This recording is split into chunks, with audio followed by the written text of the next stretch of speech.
ต่อไปเราจะทำการรายรันนะครับเราจะทำการรายรันแล้วก็เปิด M01 บล็อกคลิปรายรันปิดศูนย์แล้วก็เล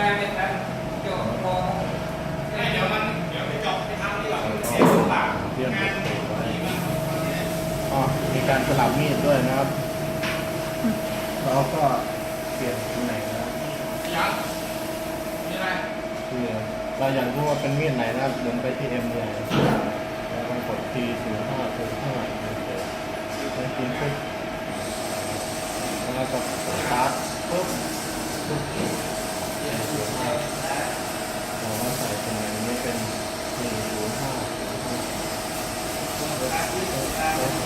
ลองได้รันเลยนะ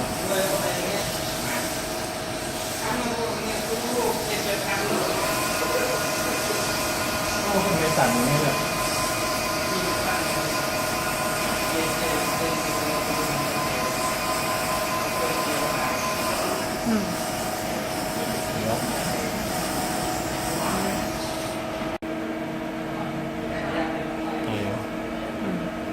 ครับเนื่องจาก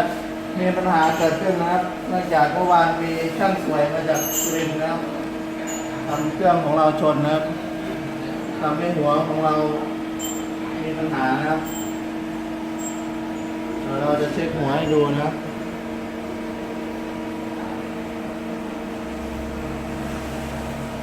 นี่ครับผลงานของช่างประยงนะครับ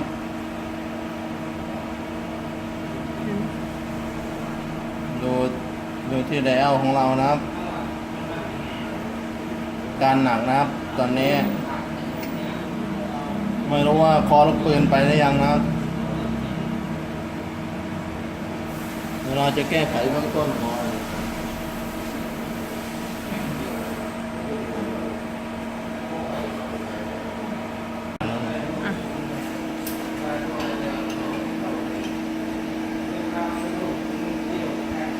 เราจะแก้นะครับแล้วเอาหัวใหม่นะครับยากครับไปรอดออกมา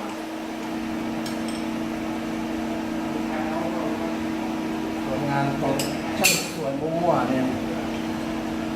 ต้องปวดหัวจริงๆ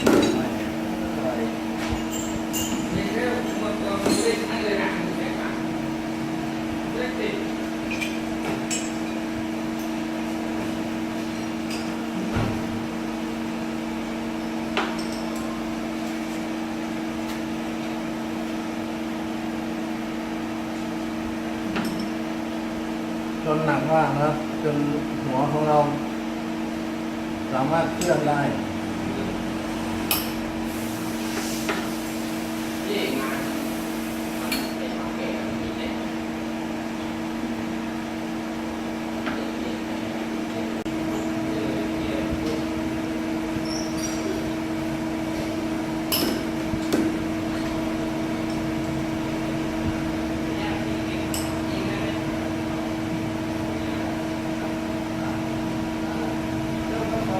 ขาดแล้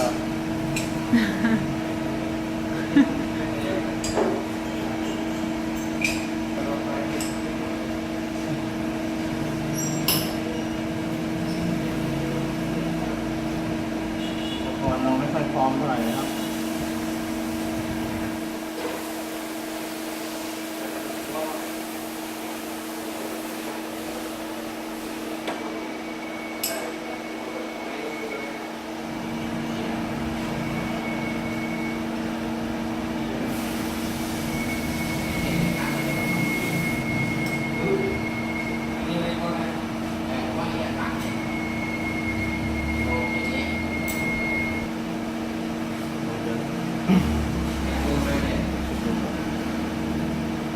ตั้งไว้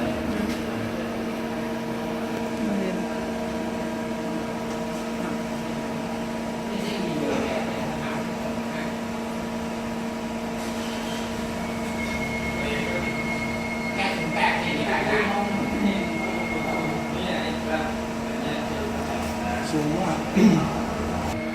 ไปนะครับเราก็ทำการเคาะ กลับศูนย์นะครับเมื่อเราจะหมุนจุดที่รันเอาสูงที่สุดนะครับ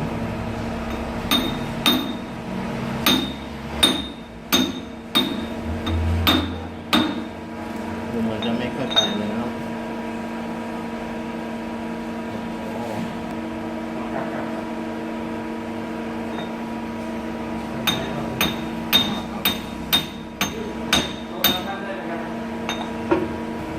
ให้ได้ไม่เกิน30ไมครอน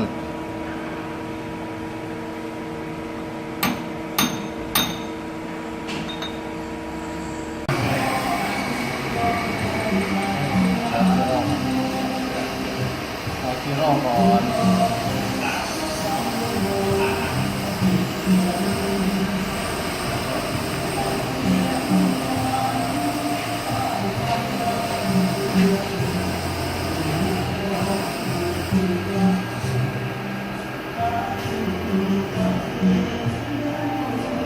ซีโร่จนนับแปลนหลวมอ่ะ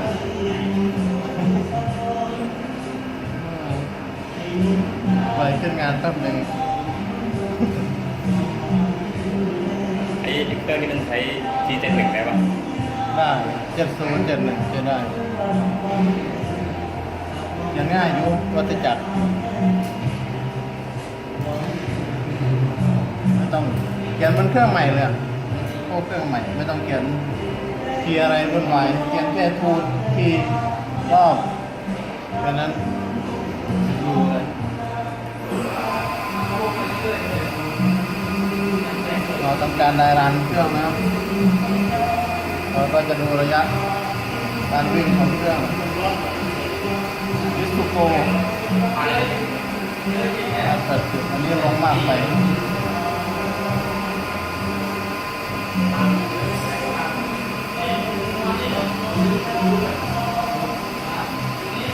เนี่ยแต้มได้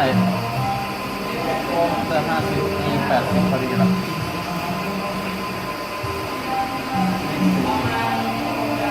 ใช่ก็ได้แล้ว494ผ่านหน้า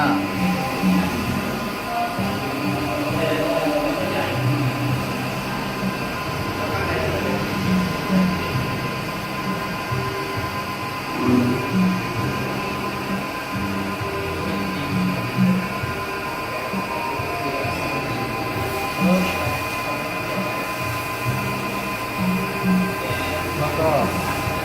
90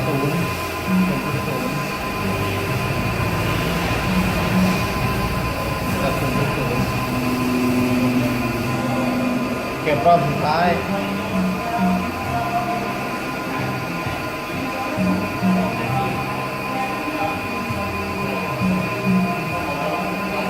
แล้วก็90นี่มันจะจากพาลบ7ถ้าลบ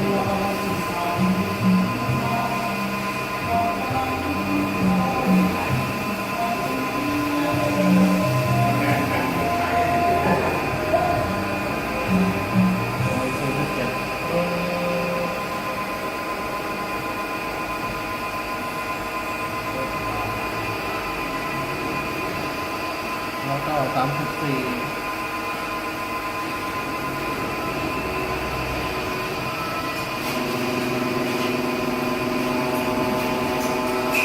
ใช้จะไม่เคยโดนครับเพราะมันเป็นเปเปอร์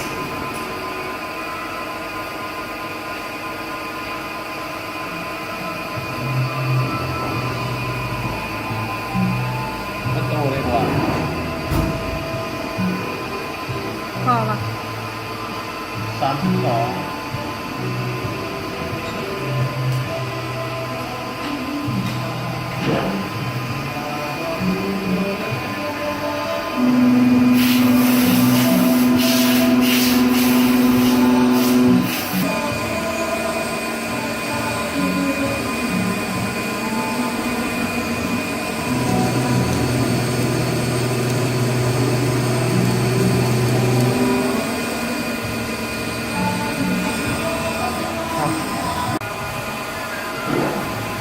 ครับตอนนี้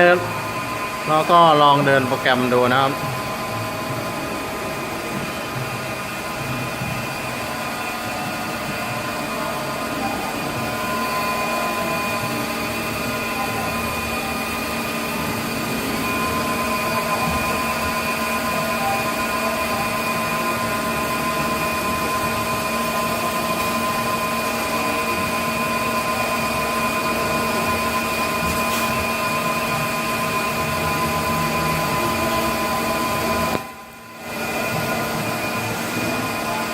เสร็จกระเด็น